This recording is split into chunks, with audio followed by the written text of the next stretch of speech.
Salut, c'est Mathieu de Passion du Bois. Bienvenue dans cette 9e vidéo sur la série de travaux que je fais dans ma maison avec pour finalité une cuisine refaite, mais bien évidemment, il y a plein d'étapes entre deux. Donc si vous n'avez pas vu, je vous invite à aller voir tous les premiers épisodes. Et puis, on attaque tout de suite aujourd'hui avec de l'électricité, de l'éclairage dans la cuisine. On avance sur le toilette. Alors voilà, un petit peu de peinture grise pour le fond du toilette. Les murs seront faits après le carrelage. Le but du jeu ici, c'est de remettre la cuvette. Pour ça, il va falloir tailler la partie évacuation. Alors, comment on procède? C'est simplement, il suffit d'enlever le bouchon. Alors, je vais vous montrer, hein. On enlève le bouchon. On vient ici connecter ça à l'intérieur. Ce qui me permet de venir tracer en étant à ras du mur l'endroit où j'arrive. Je fais la même chose en rentrant côté cuvette et je me retrouve du coup avec une différence entre ces deux-là. Et du coup, cet espace entre ces deux traits va représenter la partie que je dois couper du tube. Donc, ce qu'il conseille ici dans la notice, c'est de couper finalement cette distance plus 3 mm, histoire d'avoir un petit peu de jeu. Donc là, je vais mesurer ça. J'aurais plus qu'à le couper en complet, moins 3 mm. Et on va faire exactement la même chose pour la pipe. Hein, c'est pareil, on va le tester ici en le connectant complètement, en enlevant le bouchon. Et côté toilette, en rentrant ici, la première partie, et en mesurant encore une fois à ras de la cuvette.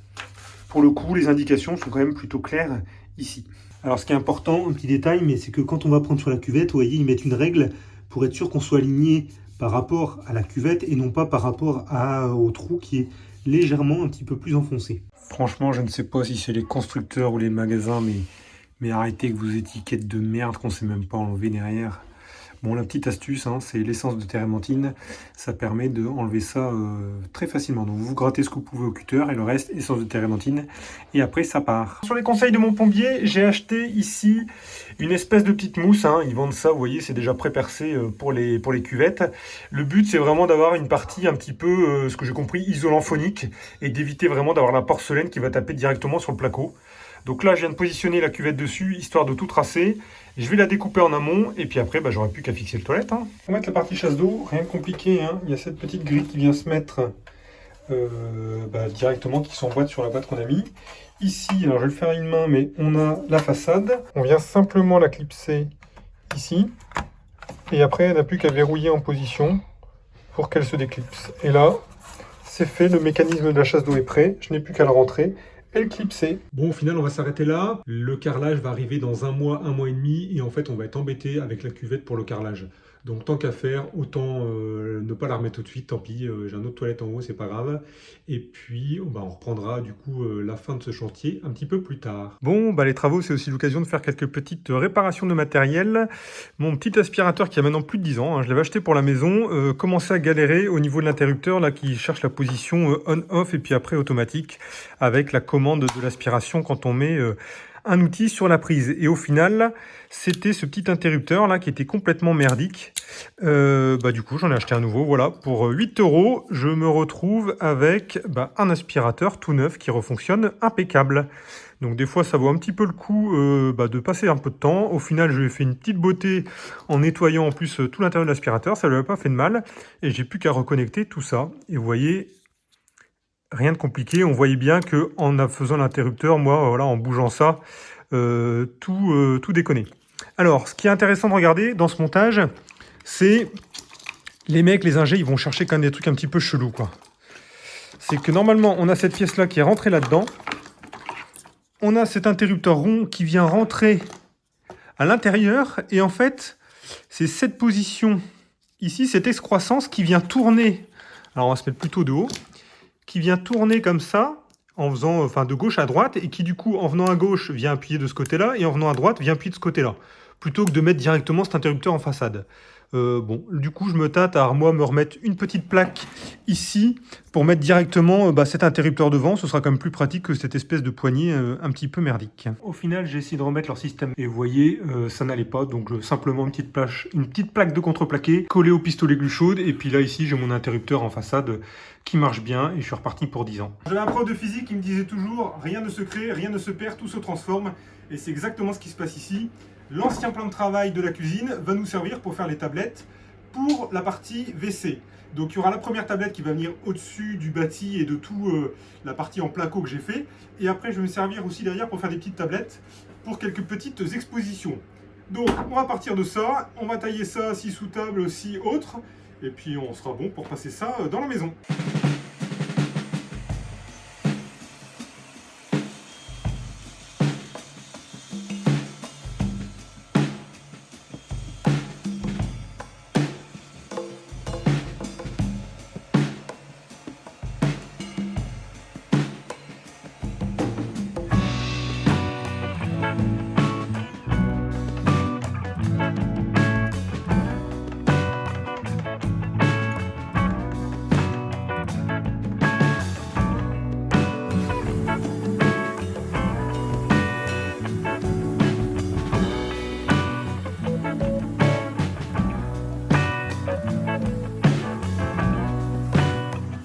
J'ai nettoyé déjà au maximum avec un ciseau à bois puis à la ponceuse pour avoir une surface à peu près propre pour pouvoir la passer dans la raboteuse, parce qu'avec le temps ce panneau est venu vriller un petit peu, hein, je ne sais pas si on le voit un peu d'ici, et donc du coup on va lui redonner une forme un petit peu plus plane pour vraiment qu'il repose bien sur, sur ce bâti en tout cas de la chasse d'eau.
Sans mentir, hein, c'est le premier essai. Hein.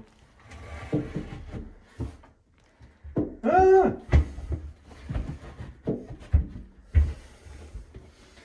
bon, il va falloir que je retaille un poil ici. Hein. Vous voyez, dans les vidéos, quand ça marche du premier coup, c'est pas la réalité. Hein. On retaille.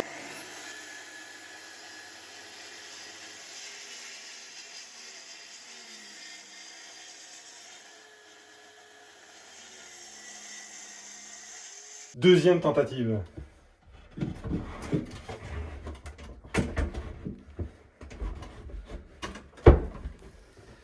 Là, je suis pas encore bon. Pour fixer les petites étagères, j'ai acheté ce système-là. Hein, c'est quelque chose de très connu. Vous voyez, venez faire un trou, ça rentre complètement là-dedans. Et ça permet d'avoir une fixation invisible de l'étagère. Et comme ça, on a l'impression qu'elle est complètement flottante. Donc, je vais venir percer, moi, ici, à la perceuse colonne pour être sûr d'être bien droit.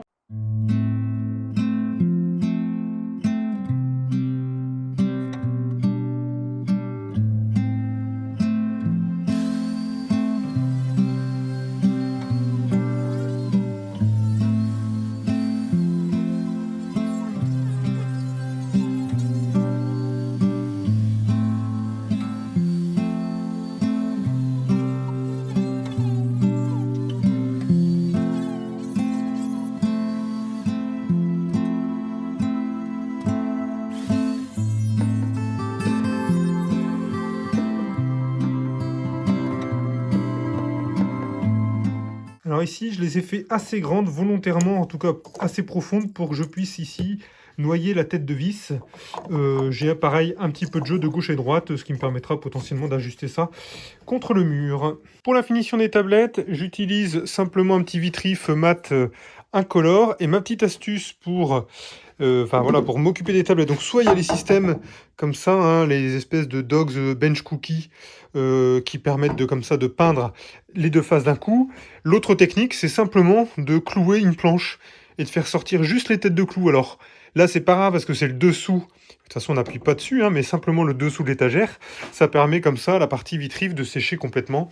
Et là, c'est pareil, hein, vous voyez, j'ai des clous ici de ce côté-là. Allez, c'est parti. On va démonter toute la cuisine. J'ai l'électricien qui vient dans 2 jours. Il faut que tout soit prêt pour lui, avec tous les repérages pour qu'il puisse réutiliser tous les arrivées de câbles là, qui arrivent au niveau du frigo. Et il va pouvoir derrière faire toutes ces saignées pour tous les équipements qui arriveront demain. Donc, on va passer en mode time-lapse. On va tout démonter. On a notamment du carrelage à péter, les crédences aussi. On va surtout vider la cuisine avant, démonter tout ça. Et puis, c'est parti. Hein. Allez, on attaque.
Alors, on est venu préparer, répertorier toutes les prises là, en mettant des petits mots pour mon ami électricien, les prises à condamner, les prises à créer, comme ça au moins c'est clair, je suis sûr que on ne pourra pas se tromper. On a fait ça partout. J'ai également tracé sur le mur, en prenant une marge de 10-15 cm, les endroits qui vont être visibles ou non. Comme ça va me permettre de préparer en enduit et en peinture, et je ne ferai bien évidemment que les endroits qui sont visibles. Tout ce qui est derrière les murs, c'est pas grave, je ne vais pas m'amuser à refaire tout ça. Ça restera caché. Donc voilà, hein, ça avance petit à petit. En tout cas, tout se démonte tranquillement. Pour l'éclairage au niveau de l'îlot central, on va avoir 3 suspentes qu'on va vouloir répartir à peu près au centre ici de notre îlot. Donc pour ça, on a un petit calcul où on a décidé que chaque suspente serait à peu près à 40 cm l'une de l'autre. Si on dit pas de bêtises, la somme des angles dans un triangle équilatéral fait 180 degrés, donc chaque angle ici fait 60. Et quand on le coupe par 2, au niveau de la base, pour avoir notre triangle rectangle, on a 30 degrés. Donc ici, dans ce petit dessin-là, un cos de 30 est égal au sinus de 60 et c'est égal à ma hauteur que je cherche divisé par 40. Et du coup, on en a trouvé cette fameuse valeur de 34,64. Mon plan de travail faisant 110 par 90, on a pris 90 moins 34,64 qu'on a divisé par 2 et on sait qu'on a 27,68 de chaque côté. Donc, comme je n'ai pas de laser, je vais répertorier tout ça au sol et l'électricien, lui, avec son laser, pourra repointer au plafond exactement et savoir à quel endroit placer les suspentes.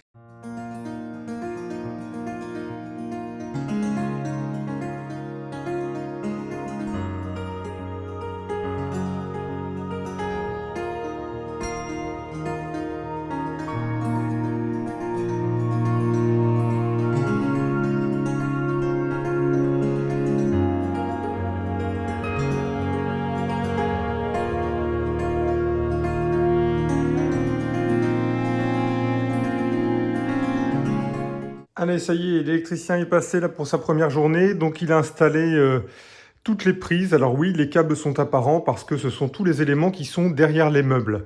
Donc tout passe comme ça. De toute façon, c'est du câble qui résiste à l'eau, qui résiste à tout. On a profité, il a bossé pour enlever toutes les anciennes prises à certains endroits. Alors j'en ai où l'électricité reste derrière, donc on va devoir trouver un système pour mettre un capuchon pour pas les bloquer non plus, même si derrière elles sont derrière la crédence. Ça, c'était les anciens interrupteurs. Vous voyez ici, j'ai d'autres prises qui ont été condamnées et on va voir comment on peut trouver une solution parce que là, j'ai de l'air frais, moi, qui sort et donc on va pas pouvoir rester comme ça. On a aussi un petit bloc multiprise ici, et là, une prise qui a été rehaussée pour arriver près de la commande du volet. Et bien voilà, vous voyez la petite goulotte d'où je vous en avais parlé l'autre fois, c'est nickel. Mes petites prises sur le côté, et là ça me fait du coup une petite ouverture propre pour la cave. Et je vais essayer de me trouver un système pour pouvoir ici mettre ma VMC et récupérer l'air humide de cette cave. Bon, regardez bien les spots, ils vont bientôt disparaître. Demain, l'électricien s'occupe de enlever ça pour mettre des spots encastrés, et on va aussi profiter pour mettre les suspentes au-dessus du futur îlot.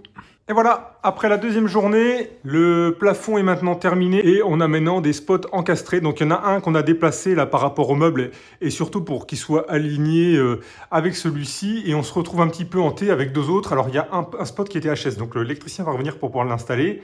Voilà pour cette partie-là. Et on a ici au plafond l'emplacement pour nos trois suspentes. Encore une fois, juste avant, vous vous rappelez, on avait fait les modèles au sol. Donc il est venu pointer au laser et pour pouvoir ici me faire sortir tout ça. Et c'est moi qui vais après installer les lampes. On a ici profité de ce trou-là pour avoir la commande qui ressort pour les interrupteurs de la cuisine. Puis voilà, maintenant ça va être à moi de bosser. Donc c'est parti, enduit, peinture et puis surtout avant ça, rebouchage. Donc on va commencer surtout par reboucher les trous des prises. Dans l'idée, ces prises de ce type-là dans lesquelles il n'y a plus d'électricité, je vais faire sauter la boîte pour avoir une meilleure accroche du map. On va bourrer tout ça au map et après c'est ma passe d'enduit qui viendra au-dessus finir complètement ça. Je vais m'arranger pour que mes crédences arrivent juste au-dessus. Comme ça, si jamais même ça fendit entre le passage du map et l'enduit, ça ne se verra pas au final. Pour les trous ici, comme ça, qui viendront être cachés, je vais utiliser ce petit système là, ils appellent ça comment? Des couvercles à clipser.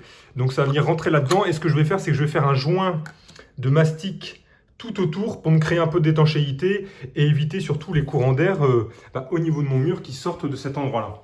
On va faire pareil ici également, à ces deux endroits, et également ici.